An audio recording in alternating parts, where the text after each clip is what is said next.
So, welcome to, is it recording? Good. So, welcome to our third class of quantum mechanics. As you might know, next week's class is cancelled. Is it, I think. Yes. Yeah, there's, Really? I don't know if you heard, there's a war happening in Israel, so they're doing a few days where the teachers are supposed to focus on soldiers that came back and help them catch up. So there's been no class in quantum mechanics. Therefore, the homework for this I gave it for a longer time because just why not? Yes. There is a reason why not. If I give you the homework to hand out in a week, you're actually going to have a few days of vacation. But if I give you the homework to hand out in 2 weeks, you just won't have any vacation, right? Okay, so let's talk about the Hamiltonian. This is something that a word, I'm sorry about my voice, it's probably not perfect to hear it, but you have no choice. Hamiltonian is something that you spoke about in class, Richard spoke about it. I never presented it to you. I'm talking in general, not to count on anything mentioned by Richard. I think it's the right thing as a TA, because people need to hear everything twice, at least. So that's how we're built. So the Hamiltonian that you might have seen in other courses is the total energy. The total energy.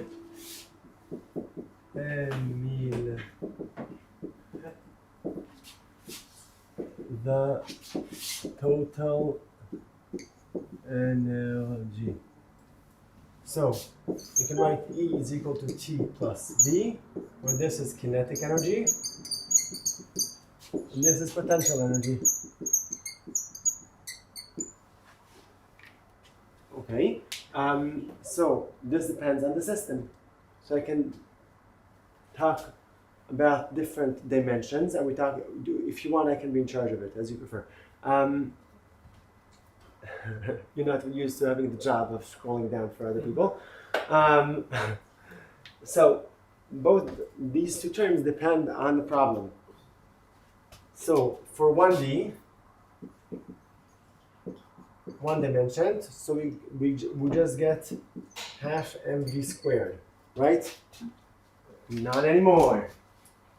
Never ever in this course we're going to use this thing.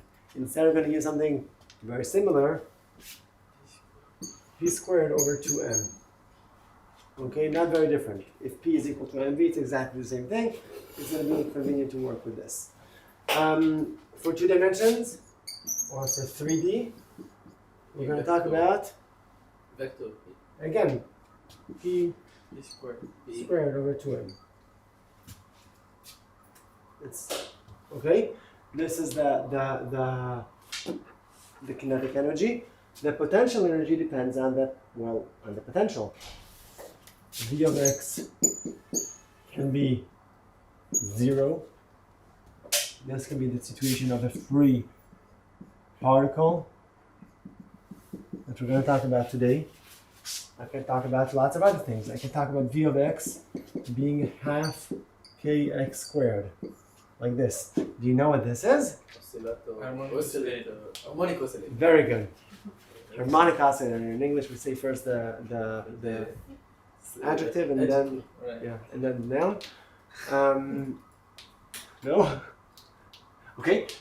So this is a harmonic oscillator. I can talk about lots of other things. I can talk about a V of x is equal to 0 if x is between 0 and L.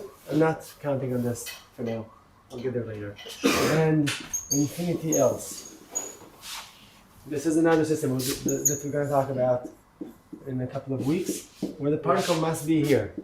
It's an infinite potential well. Okay? This is infinite potential well.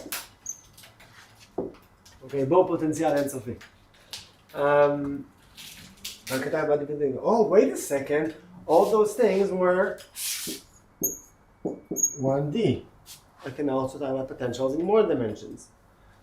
Whatever it is, the E is T plus V. Okay. Only that in quantum mechanics, we do not talk about sizes. We're going to talk about operators. Therefore, since P was minus I h bar d dx. So p squared is, well, I squared is minus 1.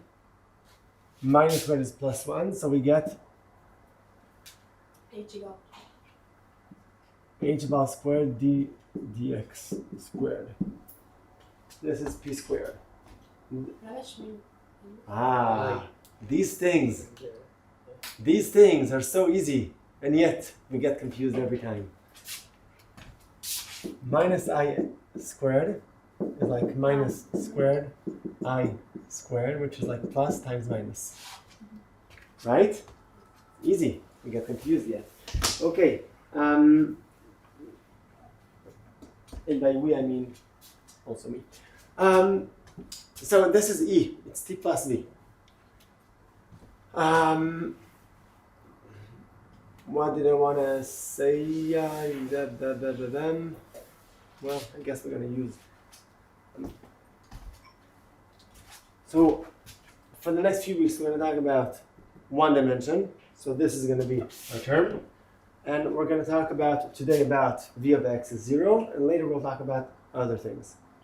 Okay? V of x is 0 is a free particle, but first I want to talk about what is a wave function. So I'm going to erase everything.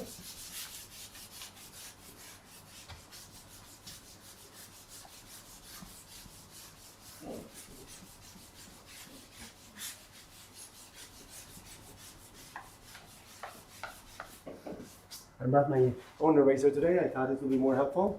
I think it's a little better than last week. Not significantly different though. So let's write now h, what I have here is p squared over 2m plus, let's say, v of x is equal to e, right? Something like that. Let's write it for v of x is 0, a free particle. What do I get? P squared over 2m is equal to e, right? But this thing is going to act on a certain thing. Act? Thing? What am I saying? What I have here is minus h bar squared over 2m d squared dx squared psi is equal to e psi. Meaning there's a certain thing here that I multiply. Meaning here I have a derivative. What do I derive? What function am I deriving? There is a certain psi. What is this psi? This is the concept that you're already starting to understand. You're probably not fully understanding it because no one does. But as this course is going to come, we're going to get along in this course, you're going to have a better and better understanding of what psi is. What you do know already from Richard's video, who has seen Richard's videos? You haven't seen Richard's videos? Okay, please go back to my Moodle. Here. Thank you, go up. This is the Moodle. Who has been in the Moodle? Everyone saw the Moodle, right? This is where the homework is. So Professor Belkovich is the lecturer of this course, and he's uploading different videos. Okay? I think he's counting on you watching it as he teaches. So you should watch them. They're not too long, they're clear.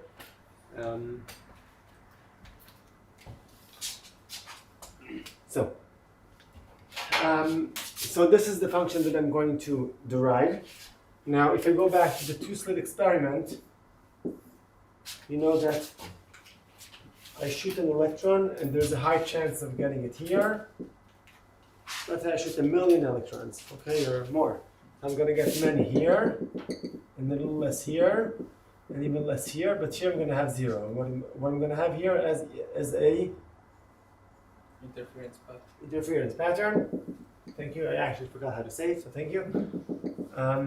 So this pattern is an interference pattern, meaning the famous question are the particle and wave duality, right? So it's a particle. If I launch one, I'm going to get 1 point. It's going to hit at one place.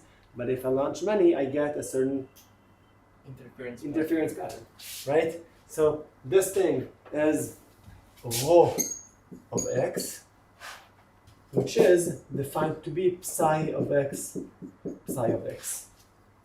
Okay? So this is the wave function. The chance I'm just gonna, okay, the chance of finding the particle in interval x or x plus dx is rho of x dx, which is psi of x dx. I can also put this. Okay, it becomes negative because the rho must be positive. Now, the particle must be somewhere, right? The particle is somewhere.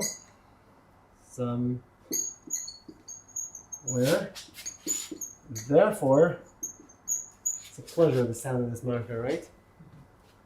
Therefore, I want the integral rho of x dx from minus infinity to infinity to equal 1. Why dx? Because I'm talking about one dimension. Should it be in 3 dimensions or write dv? Okay, this tells me something about the units of everything, right? This is the chance of finding the particle somewhere is 1. What are the units of chance? Dimensions. Yes, dimensionless. What are the dimensions of x? Length. Very good. Therefore, rho of x dx is 1. Rho of x, which is psi of x squared, is 1 over meter. So psi of x is going to be 1 over square root of meter.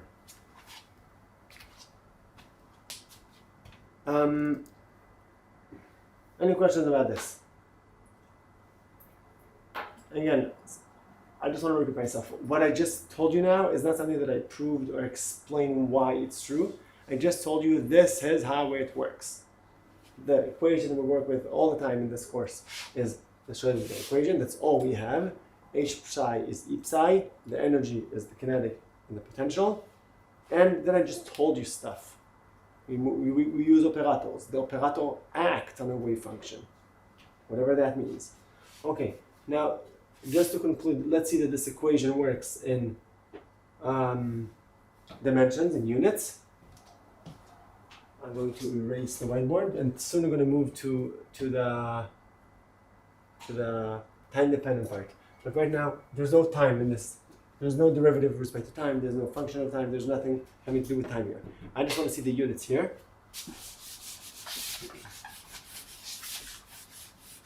So the units of psi and psi cancel each other out. Here I have energy is equal to, what is h bar? What are the units of h bar? Yes, angular momentum. What is angular momentum? I never remember. RMV, right? Right. Therefore, I have meter squared times kilogram over second. Am I correct here? How do you? Because NH is RMV. H bar, I'm telling you, H bar is angular momentum. Angular momentum by units is angular momentum in mechanics. You learned that it's mr cross v. So kilogram meter squared over second. Okay, now I have h bar squared divided by kilogram divided by meter squared. Okay, let's see what I have. I want this to equal energy. What is energy? Well, kinetic energy, for example, is, I don't know what joules are. What I know is mv squared, right? Kilogram meter squared over second squared. That's what I know. Does this work? Well, second square works. Kilogram squared over kilogram, I get kilogram. Meter to the fourth divided by meter squared, get meter squared. I'm good. Let's move to the time-dependent part. When people say Schrödinger equation, they can mean lots of different things. I'm going to write to you now. Meter squared come from the derivative? Right. Yes. Yes. May I erase everything? Yes. Yes. What I'm doing right now is not exactly this. I will get there.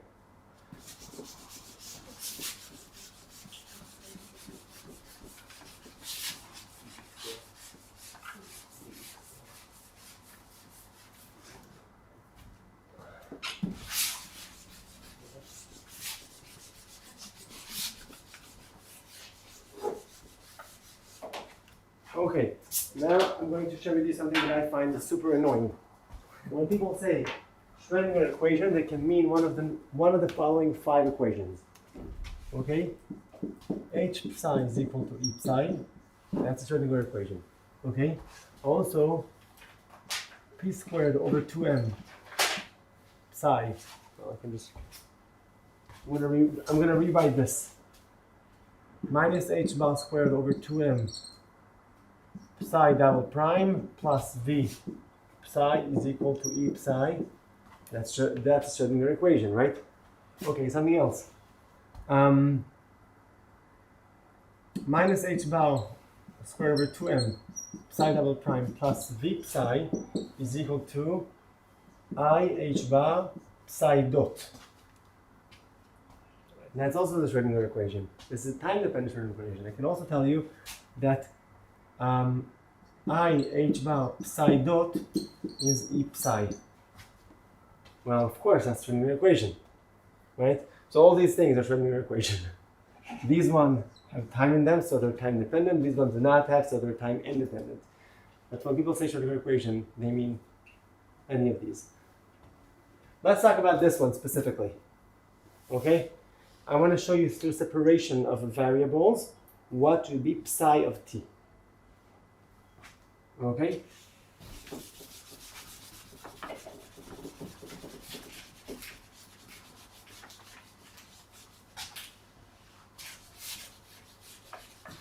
What is wrong with this whiteboard? So I'm going to use now this one, and I will define psi of x t to be phi of x times t of t. Okay. Remember how to do separations of variables? Wait a second. Did anyone here learn Mathematica 3? On the Israelis? Okay. What? We learn mathematics. You're learning right now. That's where you learn separation for that mission. Yeah, we learn. Madach. You learned it already? Yeah. Good. And foreign students, you learned it. You know what it is. Okay, good. So, minus h bar squared over 2m. Now I want to do psi double prime. So it affects only this. So I have phi double prime of x times t of t plus v phi of x t of t is equal to, no, a second, I want to do this one, sorry. I want to do this one, is equal to I h bar phi of x t dot of t. Now, what's the next step? Divide by the functions. Divide by the function, very good. So I have minus h bar squared over 2m times, phi double prime over phi plus v of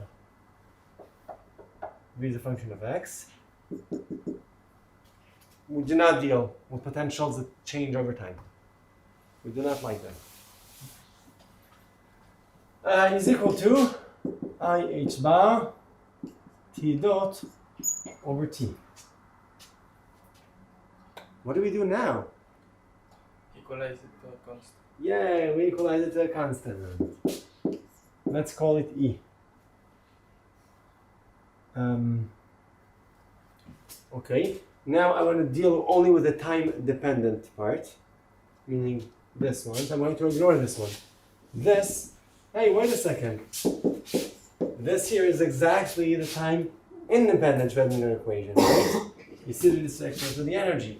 The reason I'm calling this constant E has a reason. It's exactly the energy, right? But what I want to deal with is the time-dependent part. I want to solve this equation. Do you know a solution to this equation? E combined. Yay, it's an equation. Yeah, very good. It's an exponent.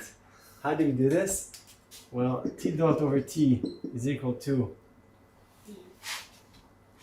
E over I h bar, which is, I can move the I Minus to the I. top, so minus I E over H bar, which is minus I omega, because I define omega as E over H bar.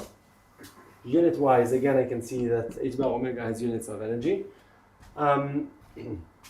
Then again, I did not say that before. People say again, even if they didn't say something before. We do that. I do, so ln T is minus I.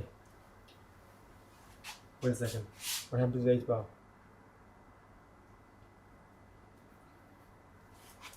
That's what I meant to do. T dot is dt. So I multiply by dt, right? I have here dt over dt 1 over t is equal to minus I omega. I'm going to erase the top part. I didn't use this part. It's just here. It's still very clean and nice. So dt over t is equal to minus I omega dt. We add snakes. Ln t is minus I omega t, and t is e to the minus I omega t, or ae minus I omega t. Therefore, this is the solution of the time-dependent Schrödinger equation, and it's independent of the potential, right?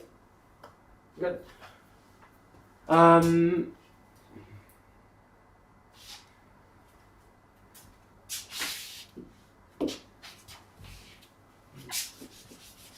What's the next part here? Showing you that it's yeah, let's show. We can erase the A from the T equation because it's not really Does it make you happy now? really. Guys, look at Ben, he looks happy.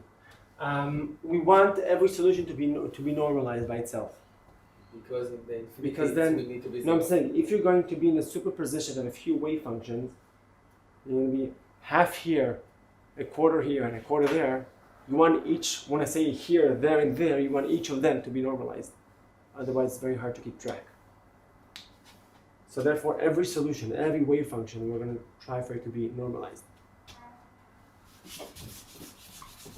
Normalize itself. Therefore, when we measure, when there's a weighted function, it's a function wave function, it's going to be easier to keep track.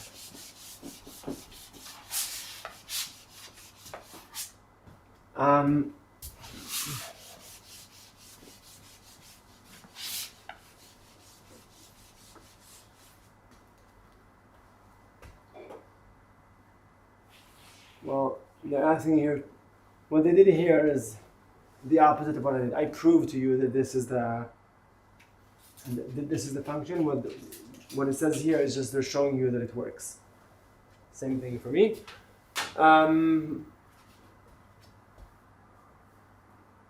Solving the time-dependent equation, please let's go down, more down. The Hamiltonian operator, we can go down, down, down, down, wait. Okay.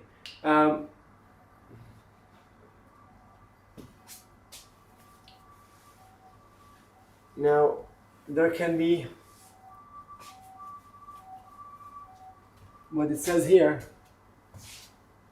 is that we can have many, many different solutions, right? For one specific solution, I can say that H on phi n of x equal to En phi n of x.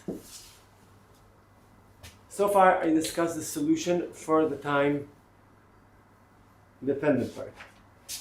What is the solution of phi of x? I did not show you. Why did I not show you? Well, I don't know. We didn't get there yet. And it depends on the potential. Every potential energy is going to have other phi n's that solve this equation.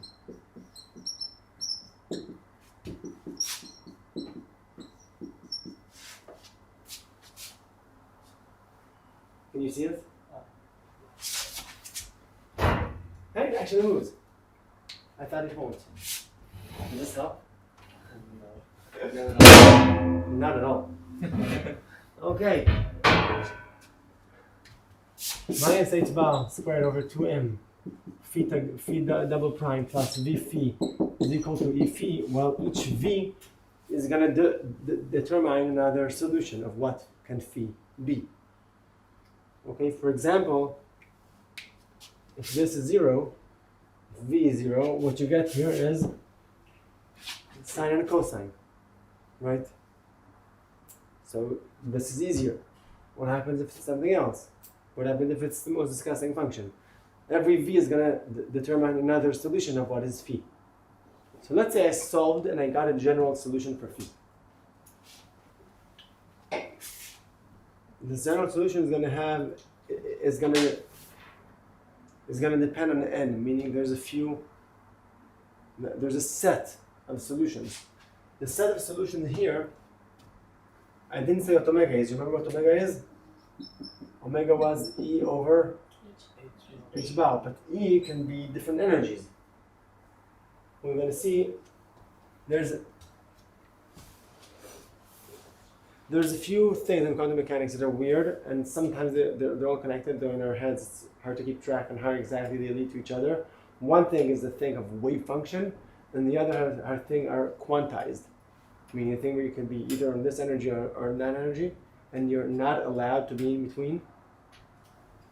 How does this correspond to each other? So we'll slowly understand that. But right now, I'm telling you that there's many energies allowed, and each energy has its own omega, right? But also there's many wave functions allowed with respect to x. So my phi n's, if I have an En, if I have a specific energy, it's going to affect what is my phi n of x here. This is phi. So if this is my solution, I can be also in different ends at the same time. So my phi n's orthogonal, which means that phi n, phi m are going to be delta nm. I'm just telling you this. I'm letting you know. I didn't prove it or anything. I'm just telling you that I can have an infinite amount of solutions here. And just like here, I can have any exponent here. Any omega solves this equation with different energy. Positive or negative energy, whatever it is, I can have different solutions here. Also here, I can have different solutions. These solutions are going to be orthogonal to each other. The next thing is that we saw yesterday. Cool. The eigenvectors of an Hermitian operator are orthogonal. Did he prove it? Yes. Cool. Did he show that they span a basis? Saw it. He just told it. Okay, good. They also span a basis. Phi n span a basis. זה פורס מרחב. Okay, which means that, let's say I'm going to tell you, for example, that my phi n's are sines and cosines. Okay? Yet I'm telling you that my initial condition is this. Is it possible? Of course it is, because this spans a base. What does it mean that it spans a base? I can find different weights in which many different stuff like this are combined to this, which is why I started the course in the first lesson with Fourier series. Fourier series. Very good. Okay. And the last thing is that eigenvalues are real. Eigenvalues are real.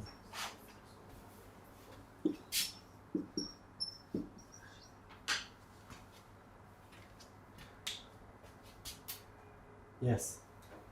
Okay.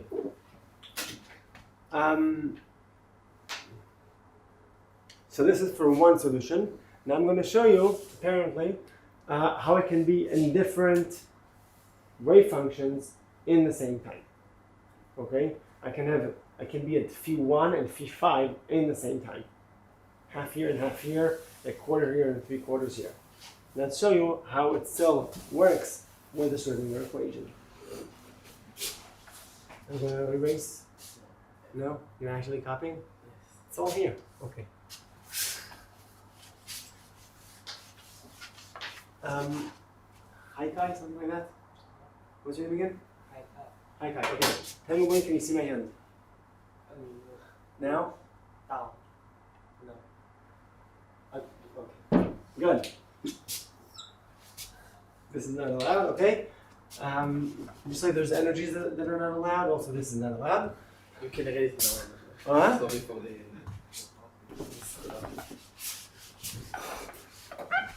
That's an infinite potential, right? What? That part of the word is. Yeah, that's like that's an infinite potential. I cannot be there. The potential barrier.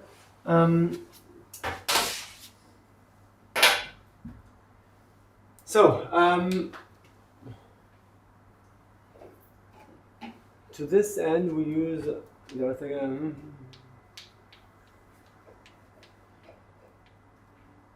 I'm debating whether I should say it now or not.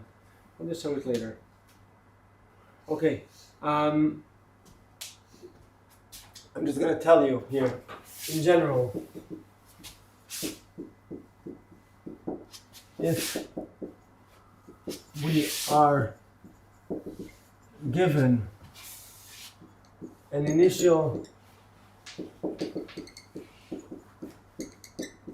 condition psi of x t equal to 0, we can use it to find the weights, the coefficients.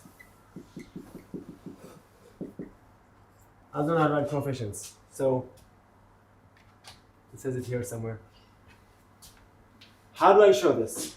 Well, at time t equals 0, psi of x t is equal to 0 is a different summations of Cn phi n of x. Right? And this is basically what I'm going to show you now is Fourier series, right? No, not necessarily. It's a Fourier series if this is sines and cosines. It can be any series. Okay? Now, some of you have seen other functions that span a base. You've seen Bessel functions or Legendre polynomials, or there's all these families of functions that span a bases, right? Depending on the potential, I can have different phi n's. But since they're always orthogonal, so they always span a base, so I'm good. There's Hermite polynomials, there's Legendre polynomials, there's all these guys that made life so easy. Yes, you just find a set of polynomials and then you get your name remembered.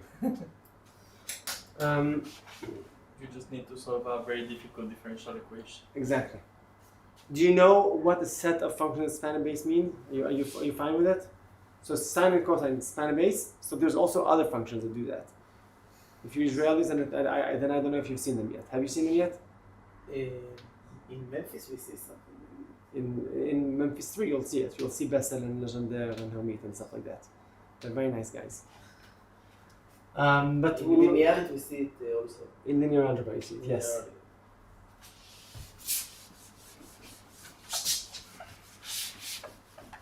So, how do I find this? Well, I integrate both sides with phi m, since they're orthogonal.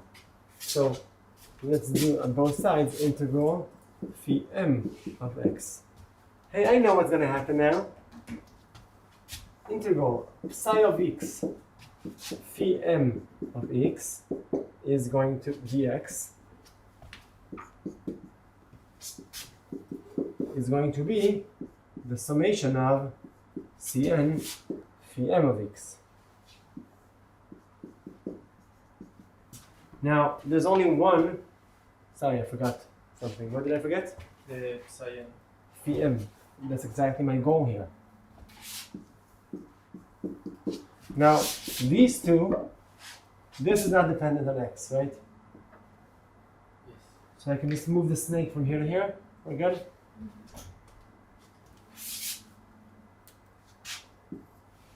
Now, this gives me 1 if n is equal to m. Therefore, I'm remaining with Cm. So Cm is this. So if you're given an initial condition, that's how you find the different weights. The weights Cm are this. This is how we also found the Fourier series. Right? So the coefficient of your series, that's how we find them to begin with. And any questions? Paula, you seem unhappy, uneasy. Psi of x I can write also as phi of x. What? Psi x is also phi n.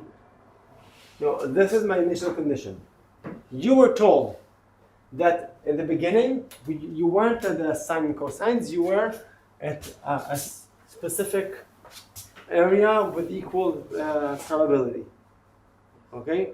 Now, a second later is going to be different. Maybe it's going to spread everywhere. But now, this information tells you exactly what are my weights. How? Just like you can break this apart into a Fourier series, you can break this apart into any other function, depending on my potential. So first I need to know what are my phi n's, and then I can know what are my weights according to this. So this, my psi of x at equals 0 is a different weight. There's many different. Now if I'm at one specific energy, so I'm just going to have one of them. But if I'm in a combination of two energies, I'm going to have two. If I'm in a combination of 10, I'm going to have 10. A million, which is also very possible. I'm going to have a million of different of these. Okay? An infinite. I can have an infinite amount of these, but each one has its weight. What is the weight? It's Cn's. How do I find Cn? Using orthogonality. Once I know this, I can know what is psi of xt. Now, psi of xt is going to be a summation of my Cn's phi n of x times minus e to the minus I omega t. What am I missing here? Exactly, n. That's exactly my point. Each mode advances in time differently. Let's say that I'm in a superposition. I have two functions. One, let's have it simple. One sine like this, and one sine like this. Okay, and as time goes by, they're each going to behave differently. Each one is going to advance like this. But their omega, their frequency is going to be different from each other. So I'm not allowed to say that psi of x t is psi of x times e to the minus I omega t. This is a mistake that every year some students do. Because they say, okay, I know what is the solution to the time part. It is this, just this exponent. So let's take what happens at time equals 0, and then advance in time. What is the problem with that? That they're forgetting that each mode starts with advances with time differently. What am I supposed to do? I'm supposed to break it apart to the eigenfunctions. I'm supposed to know what are the eigenfunctions, then know what are their weights, and only then I can advance each one in time differently. Is this mistake clear? Yes. Okay. Let's go down a little bit, please.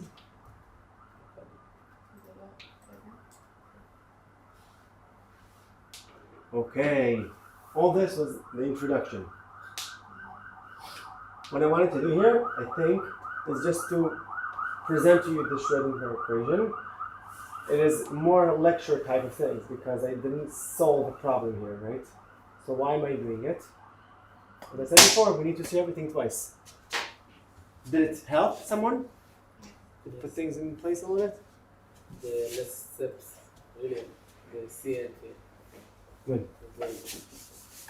Also in lectures, sometimes because we prove things and we go step by step, so sometimes we're unaware of what is more practical and important and what is less. And usually in lecture, you're not told what are the common mistakes.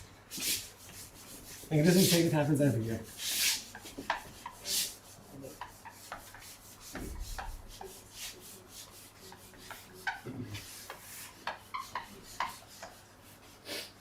So also now with the free particle, we'll get to an actual problem.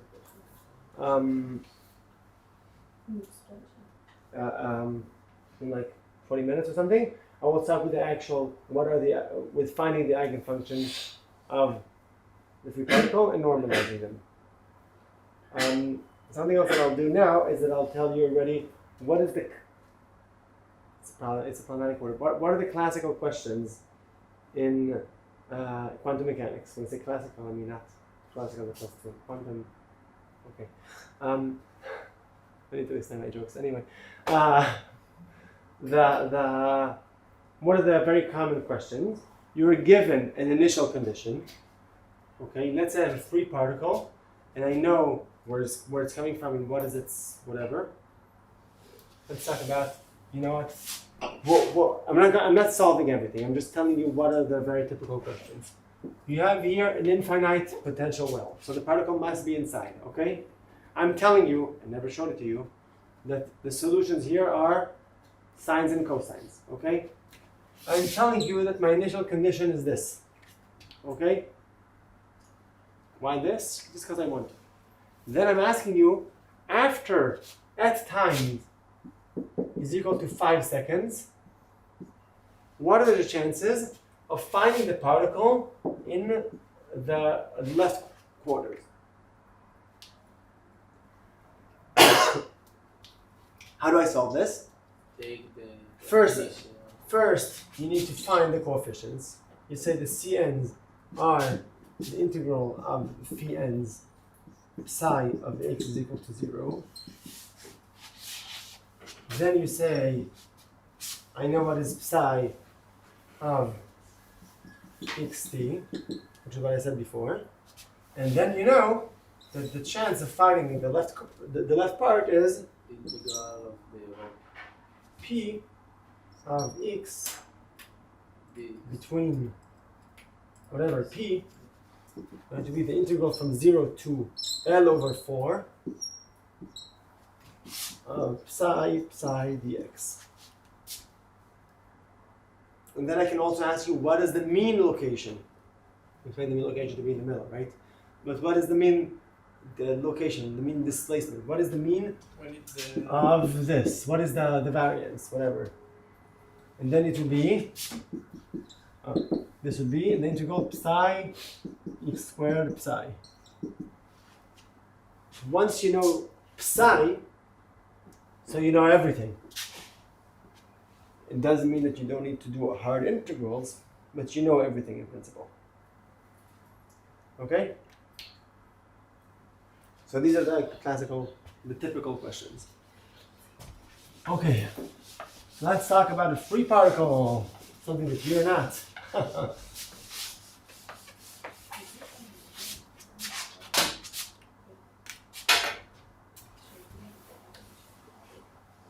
Okay, what is happening here? Okay, what I have here in general is minus h bar squared over 2m psi double prime is equal to e phi, right?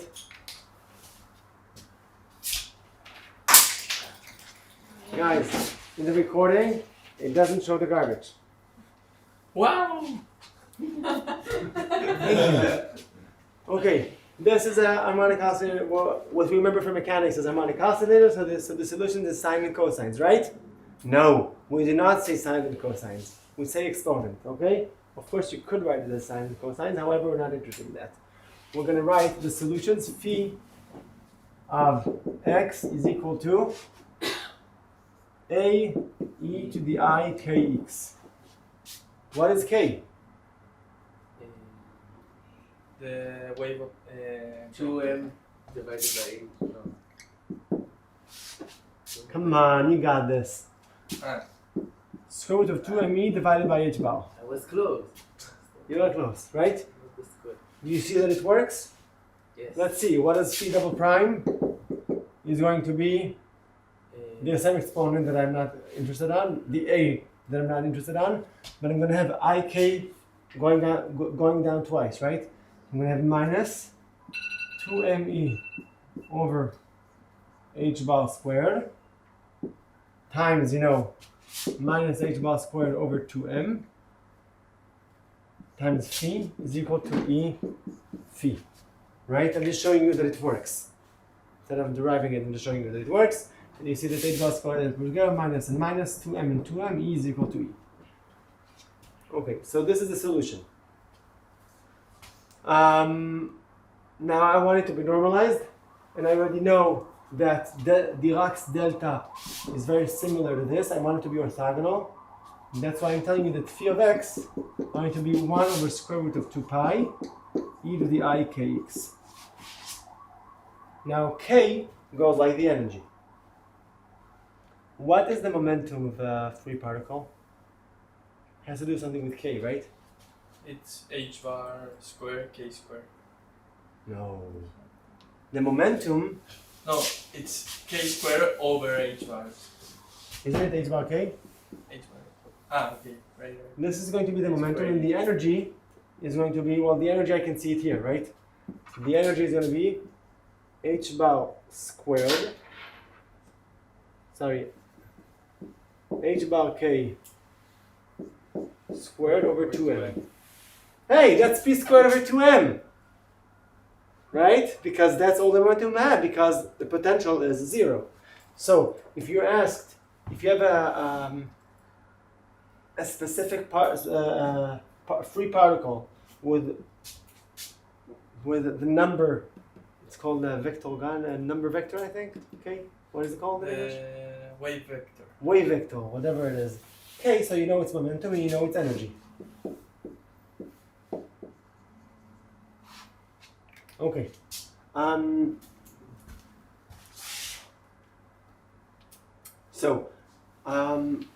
This is one specific, but I could be in many different K's, right? Every K has another energy, but you could be in many different energies in the same time. If I am at many different energies in the same time. So, you okay? Okay. So my psi of this can be again C. I'm not gonna write here Cn, right? Because it's Ck. Meaning before I spoke about many different energies and I told you that my energies are discrete. Energy 1 or 2 or 3. But K here, at the free particle scenario, it can be any number. It can be positive, it can be negative. My momentum can be going this way fast or that way slow. My momentum is continuous. But every momentum has, so it's before. How the k can be positive or negative? It's only K represents the momentum. Can momentum be negative? yes, but it's square root of 2me divided by h bar. All have to be positive.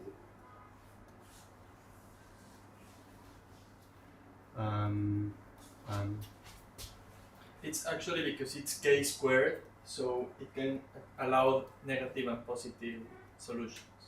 E can be okay, understand. Thanks. So E can be positive or Negative because k is squared and you have a no, so E is positive. Right. My energy is positive, but K can be positive or negative. Later we'll see that a positive K or negative K means going this way or that way. That's all it means. A positive k goes to the right, a negative k goes to the left. That's all. So, if beforehand with energies I told you that we have Cn phi n of x, here we're going to have psi of x is equal to an integral of ck phi k of x dx. Okay, that's the big difference. This scenario is true with the free particle scenario. Okay, because every energy is allowed. If k is continuous, so everything is continuous. Beforehand, I told you that there are scenarios where only specific energies are allowed. What happens at the atom? Well, you know at the atom there's specific energy levels, right? It's true also for many other things, for harmonic oscillator, for infinite potential well. You have very specific energies that are allowed. The case of a free particle is the only case that I know of where the energy, like all the energies are allowed, positive energies. But if all the energies are allowed, all the momentum exists, and all the k exists, and here instead of doing a summation, I'm going to do an integral. Now, is the similarity clear? Are the similarity and differences between these two clear? Any questions about it? Okay. Now, the cool thing here is that by some devilish way, it just becomes the Fourier transform. Because what are the phi k's? The phi k's are an exponent, e to the ikx. When you do a certain function of k times e to the ikx, you get the Fourier transform. That's the next thing I'm going to show.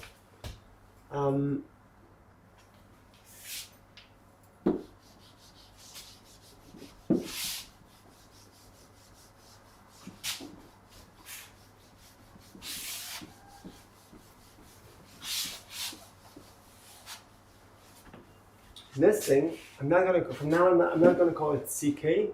I'm going to call it something else because it's a function of k. Okay? So let's call it gk. How can I find gk of x? How did I find the ck's before? By the inverse product. Right? I multiply both sides by cm, right? Also here, I'm going to multiply both sides in order to find my ck's. Same concept as before. So, beforehand we said the cn's are an integral psi of x t is equal to 0 times phi n of x dx. That was beforehand. And now, I tell you the g of k, meaning the different weights, how many am I at different k's, is going to be, I'm really not going according to this, right? Usually I do, but not today, I guess. Oh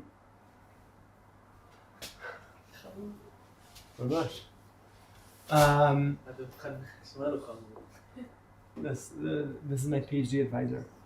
You talk about this, you told me about his Facebook and his smart posts. Are you following him on Facebook? No, I don't find it. It was hard. Okay. You know, someone told me, are 10 followers a lot? Depends. It depends. On Facebook, no. In the dark alley, yes. Okay. I think it's funny.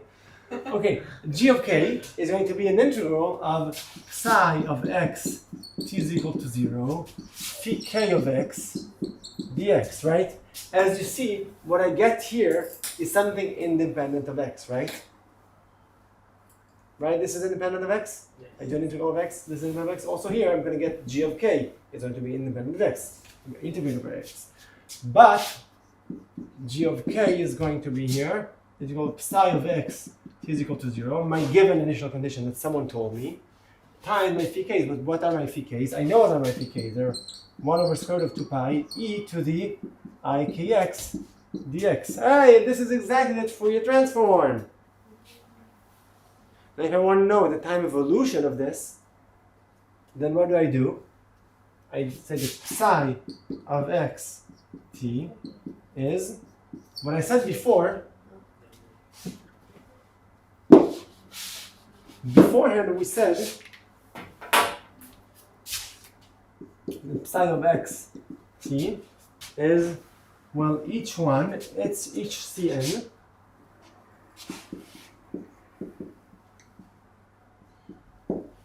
beforehand we said this. Each eigenfunction has its weight and advances with its own time propagation, right? What we're going to do now is going to be similar, only I don't have a discrete set of functions, I have a continuous one. So psi of x t is going to be the integral, instead of c, and I'm going to put here g of k, which is the Fourier transform, time 1 over square root of 2 pi e to the I kx minus I omega t.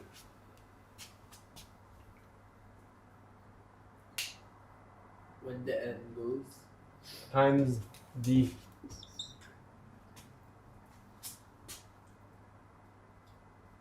X? No, I need this to be a function of x. Decay. Decay. Why is it decay? Because I sum over all the different momentums that I have. I can be 5 different momentums or infinite amount of momentums at the same time. Each one of them has a weight g of k. I want to sum over all of them, and each one has its own time propagation and its own wave function. Why this is omega not omega n? Because you're integral. Omega k of t. You're right. Very good. Thank you for pointing that out. So, let's do something. 4.2. Let's actually follow now this one for the first time today. Thank you. So, now I'm going to have an initial condition. My initial condition is a Gaussian. I have many different K's. I don't even know how many, probably infinity. Now, how does it expand over time? I'm going to have to do now these set of rules. I'm going to be given psi of x is equal to 0. I'm going to have to break it down to all the phi k's, find their weights, then advance each one in time.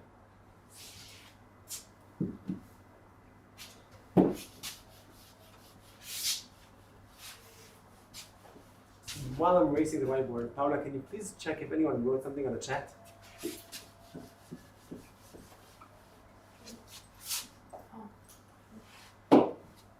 I think it's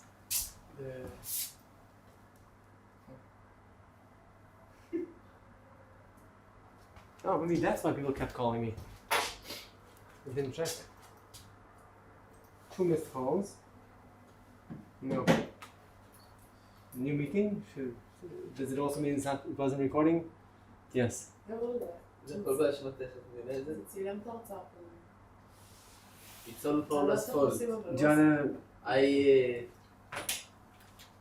suggest that we need to fail her in the course and get her out of it. is there any point of starting something now? שאני לא יודעת איך עושים. Who logged in before? מישהו לא יכול. Okay. I guess we'll continue. איפה העכבר בכלל? So, now we have psi of x t equals 0.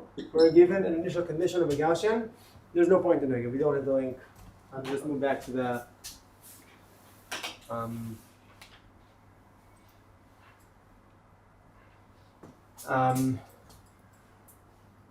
ביוטיוב זה עדיין מקליט, אבל כאילו לא מקליט, גם מקליט וגם מצלם. okay. Yes. So now what I have here is a certain wave packet. I have here 1 over pi sigma squared over 1/4 e to the power of minus x squared over 2 sigma squared. Okay? Now I'm reminding you that the integral of e to the minus ax squared from minus infinity to infinity is Pi over a square root of pi over a. sort of pi over a, right? Therefore, the integral of this is going to exactly cancel out this thing. Should we see that it's normal? Let's see that it's normal. Oh, sorry. The integral is going to be what? No. I need the integral of psi dx to equal 1, right? From minus infinity to infinity. Yeah. No! No, Ah, so- No. Psi squared. No, psi squared. Yeah. We're going to kill it. It's only going to change this 2, right? And also this quarter. So what I'm going to have... What? I trust you. You say something, I say yes. This is the deal. You No. break it. No, I test you. I grade you. I fail you. No. What I have here is the integral of 1 over pi sigma squared, like this, times the exponent of minus x squared over sigma squared dx. Right? This is the integral of psi squared. This is equal to 1 over pi sigma squared here. And here I have the square root of pi sigma squared, because it's 1 over the number before. How do you say Makadema? Coefficient? Coefficient. So this is 1. So this was normalized already. This was kind of them. The next question, you will not be given this number. You will have to find it through this. Okay. Now I'm going to follow this.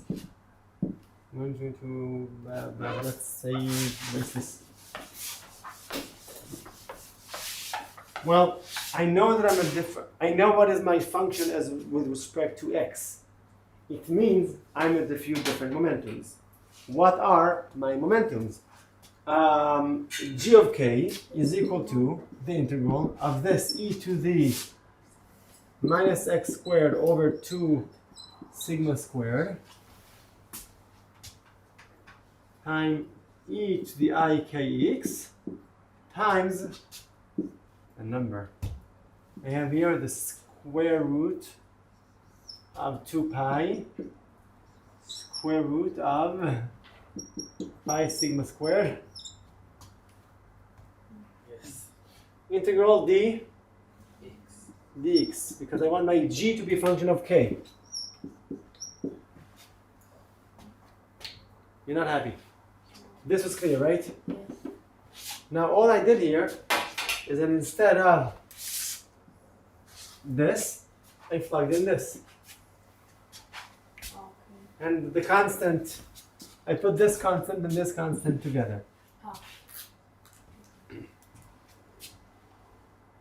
Okay, so this is exactly what is written here. This is the integral. And, wait a second. It's not exactly the same. Is it exactly the same? Let's go up for a second.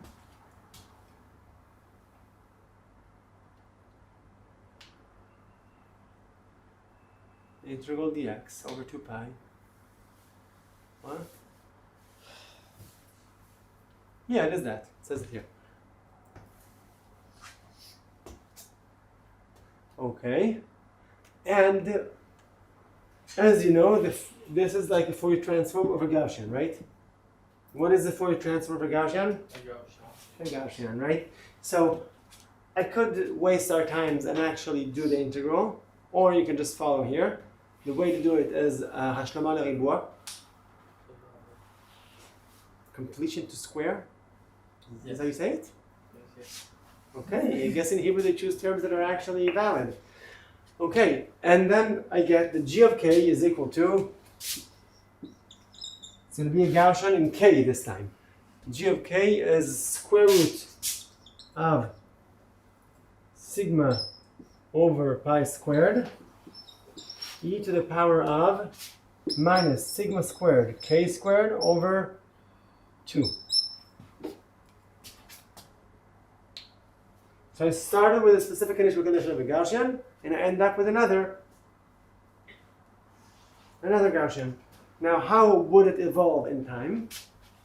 The answer is going to be very, very, very long.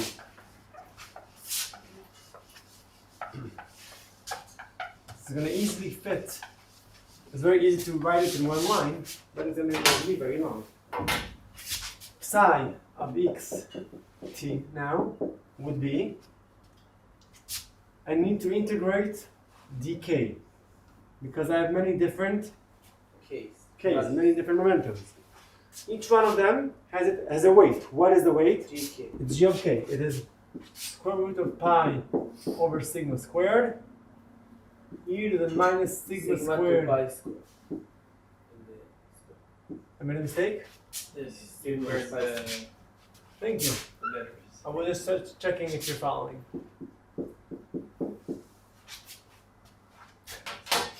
I should do it. Sometimes I do mistakes on purpose, right? Just like I did the integral of psi dx equal to 1 and I fooled Ben. It's not only to fool Ben, it's also to check if you're following.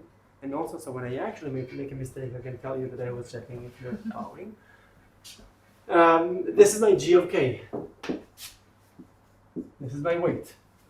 Now, I need to multiply each of them by its phi n. Yes. E to the I kx. This is my phi k of x. K here denotes the fact that each function of x has its own k, and then it needs to propagate in time times e to the minus I omega k of t. Time propagation. Now, How do you find the omega? how do I find the omega? It's very easy. How do I find omega? I know that omega. It's K to C. If it's a What? K C. How did I define omega? E over H. Hint. E to H. It's E over h bar, right? Because h bar omega is my energy. Yeah. But what is E? H bar squared k squared over 2m. So what is my omega k? It is h bar squared k squared over 2m h bar. H bar. H bar. Yes. So this is my solution at the end. Now, at any point in time, I can tell you exactly what is my psi of x. Now I can ask you, what are the chances of finding the particle here? What is the mean location? Etc., etc. Okay. What we get at the end here is this. Beautiful, isn't it? It can be seen that as a function of time, the wave function becomes wider and lower. Meaning, my friend who actually wrote this document many years ago, so this is the Gaussian we begin with, and then it consists of an infinite amount of k's, right? You can see that every k is allowed here, right? Is there a k equal 1 million here? Yes. Is there a k equal minus a billion? Also, right? Meaning this free particle that is located in one specific area, or kind of one area in the Gaussian, consists of many what? Many probabilities that are somehow combined, and each one has another velocity. One is going this way, one is going that way. There's only one that wants to stay here. So if you wait long enough, they all move around. If you wait an infinite amount of time, it's going to be equal probability of finding the particle everywhere, right? So as we see, as we advance in time, we get lower and lower and lower. Okay, this is for t equals 1, 2, and 3. After 2 seconds already, it is here. After an hour, it's everywhere. This is how the document ends? Okay, good. I have more stuff, don't worry. May I erase the whiteboard?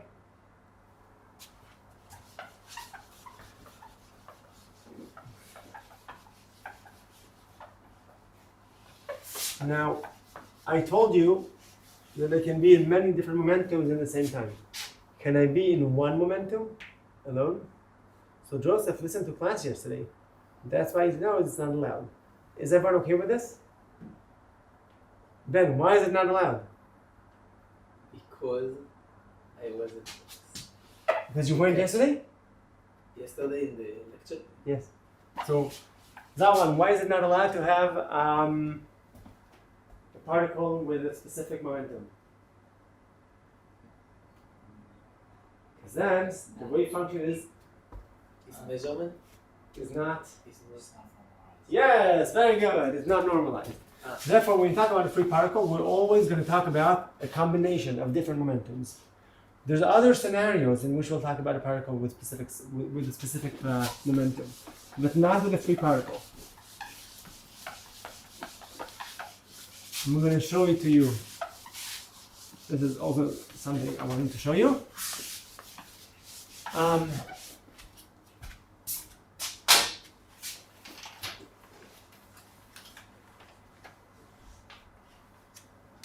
Aha!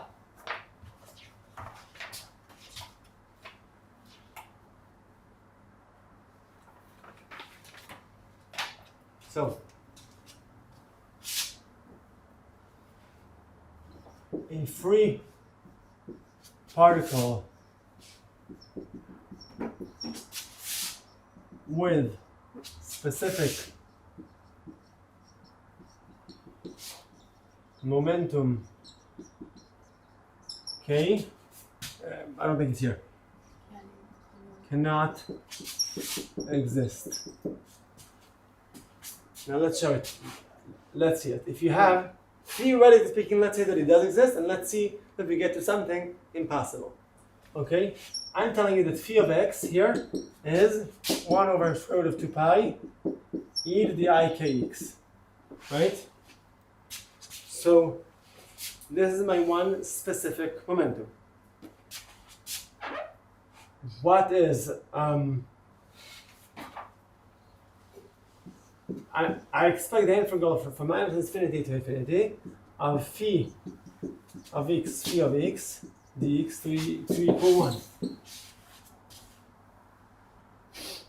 Therefore, 1 over 2 pi, the integral from minus infinity to infinity of e to the minus I kx e to the I kx dx.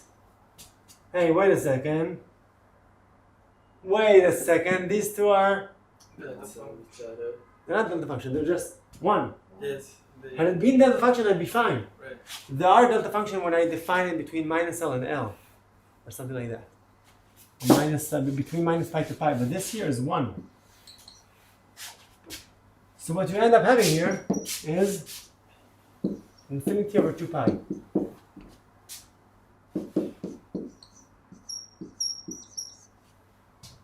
Therefore, the particle is not normalized. It's everywhere. That's not possible. Had my space been limited, and I'm telling you that the particle is in between minus L and L or something like that, which is something we'll deal with, an infinite potential well, then maybe it is possible. But in this scenario, it's not possible. Therefore, you won't have it. You're always going to have a wave packet. You're going to have a few waves together, which is what I just did before. Is this clear? Okay.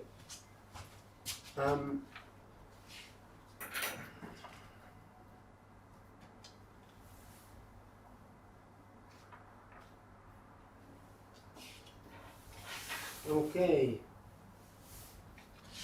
There's lots of other things that I can do here. I want to erase everything. For some reason I thought I'll cover more stuff today. I wonder how long did my jokes take. You have a free particle given with the following wave function. Psi of x t is equal to 0 is a or 0. It is a if the particle is between minus a and a. So, number 1, find a is a function of a. You love when I use the same letter for different things, right?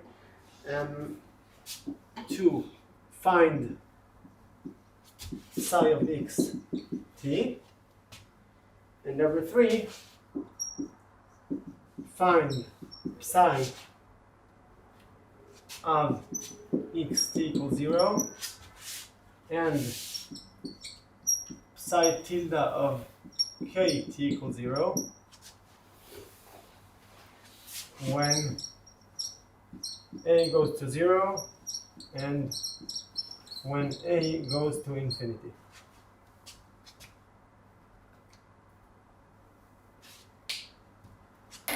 Capital A is complex or well, it can Very be good. We can complex. assume A is you can assume both A's are real. Okay. So what I have here is I have a particle that at the beginning it's here. What I told you before. I want it to be normalized. Therefore, the integral of psi squared dx wants to be 1.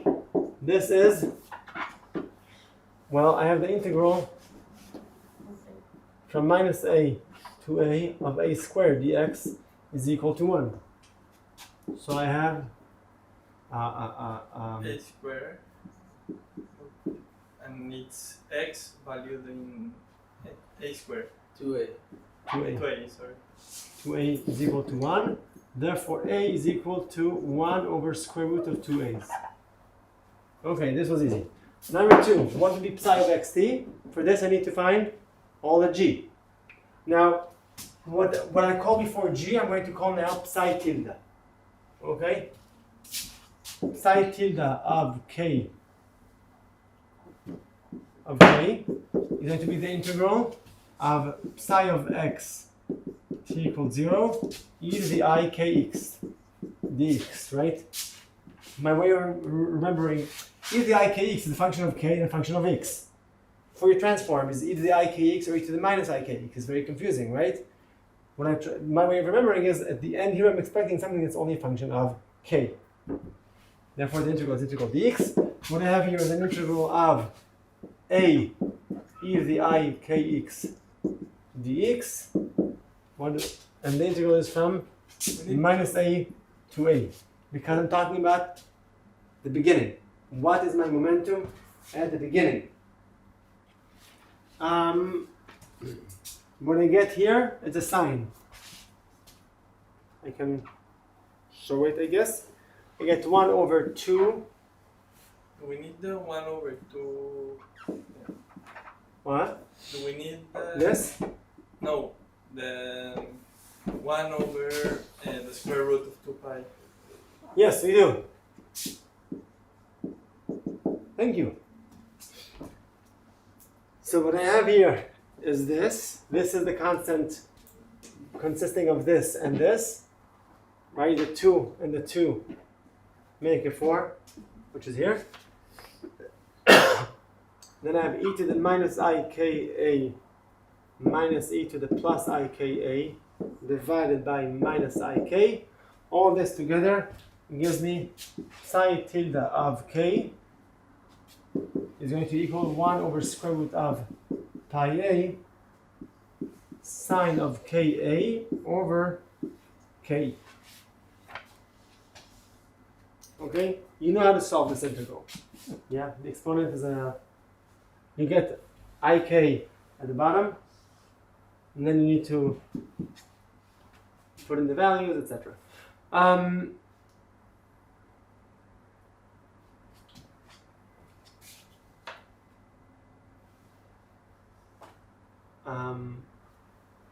Okay, there's a minus here. This is the Fourier transform. Right, the inverse is positive. Right. That's why there's a minus here. Therefore, psi of x t is going to be an integral again. I want to do the integral of dk over psi tilde of k e to the I kx over square root of 2 pi. I did the Fourier transform in order to find the coefficients. Now I need to do the inverse Fourier transform, and I get a disgusting integral. Okay? I'm not going to solve it. Hard to solve. So the goal of this course is not very hard integrals.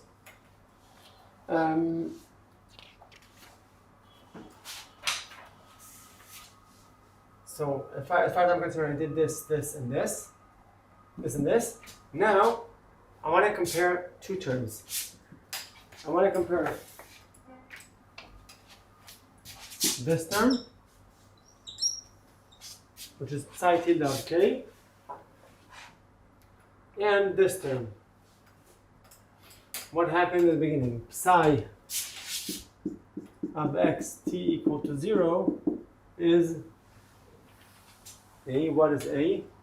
It is 1 over square root of 2a between, if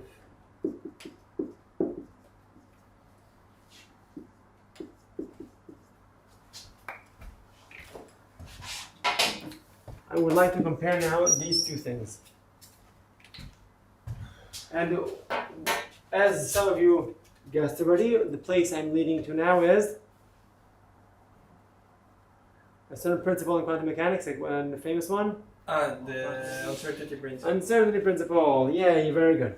If my a is very, very big, a goes to infinity, then where's the particle at x? It's everywhere, right? If a goes to infinity, so I'm everywhere. If I'm everywhere, what is my momentum? My momentum here, when a is equal to 0, it goes to a delta function. This is one of the representations of delta functions. So I have a question of that function. Where's the time dependence thing? Oh, this is of t equals 0. Okay. And in the yes. There. Oh, I didn't put it. There's omega k. That's why this is what makes this integral so hard. Otherwise, it would have been just Right. transform back and very easy. Sine code. This is a psi x t equals 0 or psi x t? This, Yes. but the two things in green are what happens at t equals 0. This is at any t, and it's a very hard integral to solve. So in the test, I will solve it. In the homework, you're either given the integral or you're given one of three things. Either you're giving easy things, or you're given the integral, or you're told write the integral. You do not have to solve it.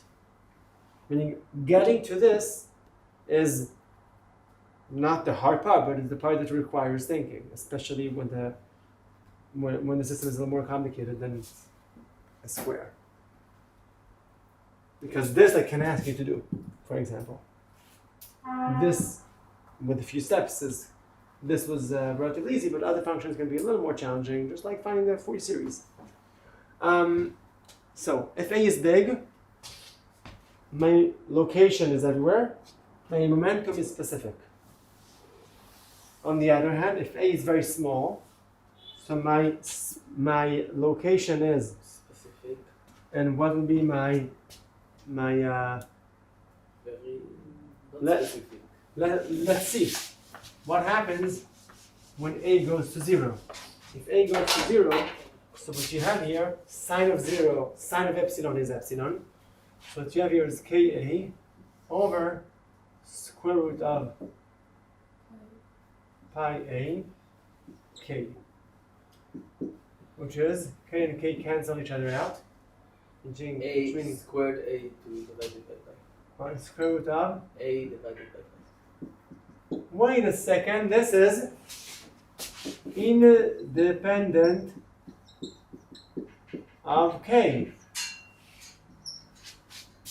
Meaning, all my K's are equally, just like before, I told you that when A was very wide, all my locations, when A goes to infinity, all my locations are allowed, and I got to a very specific momentum. Now it's the other side of the coin. When my location is very, very specific, because I'm not here, I am here, so my momentums are all equally possible. Isn't it beautiful? I mean, what we saw here is, I spoke about, you know the uncertainty principle. You saw the obvious manifestation of it when I did a Fourier transform. Because the Fourier transform, something wide is something narrow. This is something that you know in general. You know it for a Gaussian. Now what we basically did was doing the same thing, only for a madriga, for a, I don't know, for a square. פולס ריבועי, אבל אנחנו לא מדברים. Square pulse? Square pulse. Yeah, sounds good, for a square pulse. So you saw that for a square pulse, if it's a very narrow, this narrow wide thing repeats itself.